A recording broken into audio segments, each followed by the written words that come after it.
All India मजलिस Ittehadul Muslimeen Asaduddin party के नेता इम्तियाज जलील ने मुंबई गूंजकर साबित कर दिया कि किस तरह से AIMIM का ये जो मुंबई मार्च था किस तरह से कामयाब हुआ।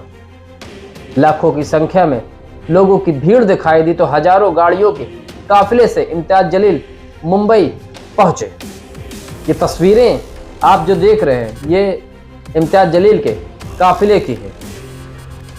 हालांकि इम्तियाज जलील ने कलेक्टर को मेमोरेंडम भी दिया और गुस्ताखे रसूल रामगिरी महाराज के खिलाफ कार्रवाई की मांग भी की। लेकिन अब 2 दिन बाद असदुद्दीन ओवैसी ने भी इस मामले को हवा दे दी। ओवैसी ने प्रेस कॉन्फ्रेंस कर भाजपा सरकार पर निशाना साधा तो ओवैसी ने मुंबई पुलिस की तारीफ भी की। ओवैसी ने कहा मुंबई पुलिस प्रोफेशनल पुलिस है जिसे भाजपा सरकार कमजोर कर रही है। ओवैसी ने भी रामगिरी महाराज और भाजपा सरकार में विधायक नितेश राणे की गिरफ्तारी की मांग की है। ये काफिला हम आपको दिखा रहे हैं। हजारों की संख्या में गाड़ियां, कई हजार लोग मोटरसाइकिल पर भी पहुंचे तो ट्रक पर भी लद कर आए। इतनी बड़ी संख्या में भीड़ मुंबई पहुंची जहां हर तरफ सिर्फ लोग ही लोग दिखाई दे रहे थे। जाम की समस्या से भी जूझना पड़ा तो वहीं प्रशासन के हाथ पांव भी फूल गए। लेकिन किसी तरीके से इतनी भीड़ होने के बावजूद भी कोई विवाद नहीं हुआ। इम्तियाज जलील ने इतनी सूझबूझ से इस कार्यक्रम को सफल बनाया कि जिससे किसी तरह का कहीं विवाद नहीं खड़ा हुआ। इम्तियाज जलील अपने लोगों को समझाते भी रहे। भीड़ तो इतना ज्यादा थी, युवाओं में गुस्सा भी साफ देखने को मिला। लोग गुस्ताखे रसूल के गिरफ्तारी की मांग कर रहे थे। रामगिरी महाराज के बयान और वहीं रामगिरी महाराज के बयान का समर्थन करने वाले भाजपा के विधायक नितेश राणे के बयान की खूब आलोचना हो रही थी। लोगों में गुस्सा था। लोग नितेश राणे और रामगिरी महाराज के ऊपर FIR होने के बावजूद भी क्यों प्रशासन की तरफ से, पुलिस की तरफ से कार्रवाई नहीं की जा रही, इस पर सवाल उठा रहे थे। लाखों की भीड़ देखकर सभी के पसीने छूट गए। तो ही आपको बता दें, इस भीड़ ने ये साबित कर दिया कि महाराष्ट्र में विधानसभा चुनाव होने हैं और इस चुनाव से सीधा एक बड़ा तबका जो ऑल इंडिया मजलिस इत्तेहादुल मुस्लिमीन के साथ आ सकता है। क्योंकि इम्तियाज जलील ने वीडियो बयान जारी किया था और कहा था कि ये किसी पार्टी का पर्सनल मामला नहीं है। हमारे पैगंबर मोहम्मद साहब के खिलाफ आपत्तिजनक बयान देने वाले गुस्ताखे रसूल के खिलाफ लोगों को एकजुट होना चाहिए। सभी पार्टी के मुस्लिम नेताओं को साथ आना चाहिए और ऐसे लोगों के खिलाफ कानूनी कार्रवाई की मांग करनी चाहिए। इम्तियाज जलील ने दूसरी पार्टियों के मुस्लिम नेताओं पर भी सवाल, ये जो बकवास बकी गई उसके ऊपर पुलिस केस क्यों नहीं बुक हो रहा है? अरे पकड़ो ना, कोई दूल्हा तो नहीं है, हाथ में मेहंदी तो नहीं लगी हुई दुल्हन की तरह। भिजाओ उसको, उठा के लेके जाओ, जेल को भिजाओ।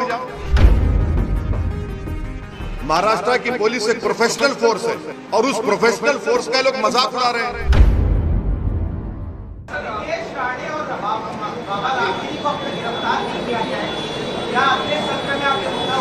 तो यही तो मैं बोल रहा था, हमारे जो भाई ET और ZK पूछ रहे थे, ये तो कानून का संविधान इनको यहां नजर नहीं आता, इनको नजर ही नहीं आता। ये पूछ क्यों नहीं रहे कि ये जो बकवास बकी गई उसके ऊपर पुलिस केस क्यों नहीं बुक हो रहा है?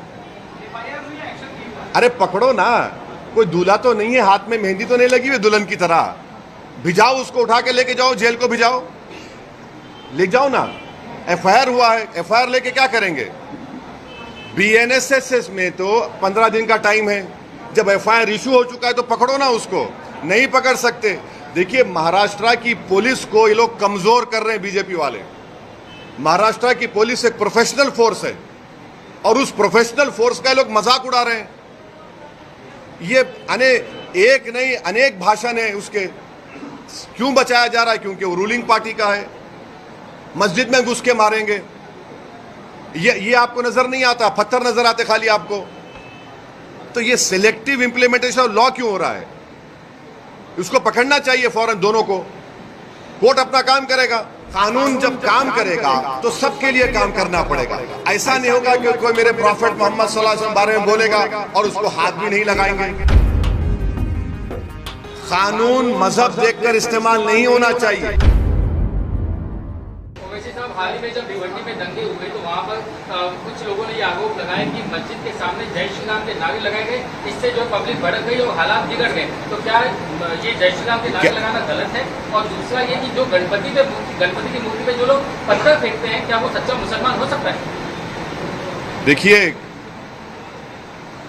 कोई भी सच्चा या पक्का या झूठा ये आप और मैं तय करने वाले नहीं हैं, समझे ना। जो सबसे पहले अच्छा इंसान होना पड़ेगा, तभी वो अच्छा मुसलमान, अच्छा हिंदू होगा। अगर आप अच्छे इंसान नहीं हैं तो आप में ना अच्छे और बुरे की तमीज़ पैदा होगी। और अगर आप जब रिलीजियस प्रोसेशन निकाल रहे हैं तो आपका रिलीजियस प्रोसेशन आपको इस बात की इजाज़त नहीं देता कि आप किसी के भी रिलीजियस प्लेस के ऊपर कुछ गड़बड़ करें। और अगर कोई गड़बड़ करता है तो कानून को अपना काम करना चाहिए। ये हमारा मानना है। रूल ऑफ लॉ प्रिवेल होना चाहिए। कोई देखिए, एक बात सुनिए 6 दिसंबर को कौन से पत्थर फेंके गए थे?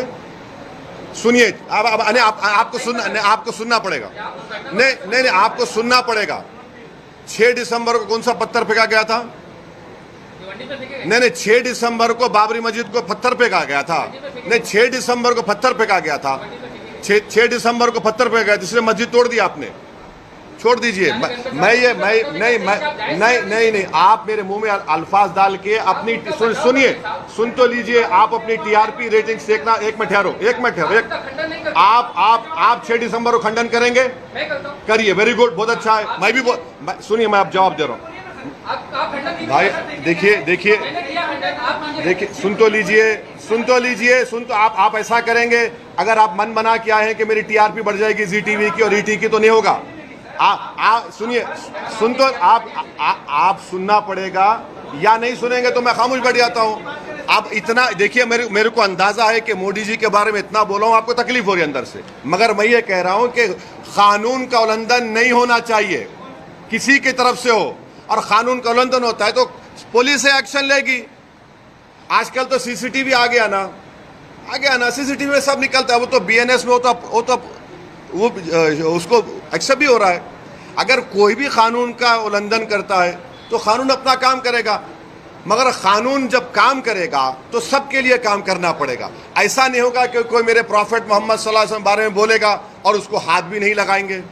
ऐसा तो नहीं होगा कि खड़े होकर बोले कि मस्जिद में घुस के मारूंगा क्योंकि वो सत्ता में जो पार्टी बैठी है उसका राज दुलारा है, उसको हाथ नहीं लगाएंगे। तो सेलेक्टिव इंप्लीमेंटेशन ऑफ कानून का नहीं होना चाहिए। कानून मजहब देखकर इस्तेमाल नहीं होना चाहिए।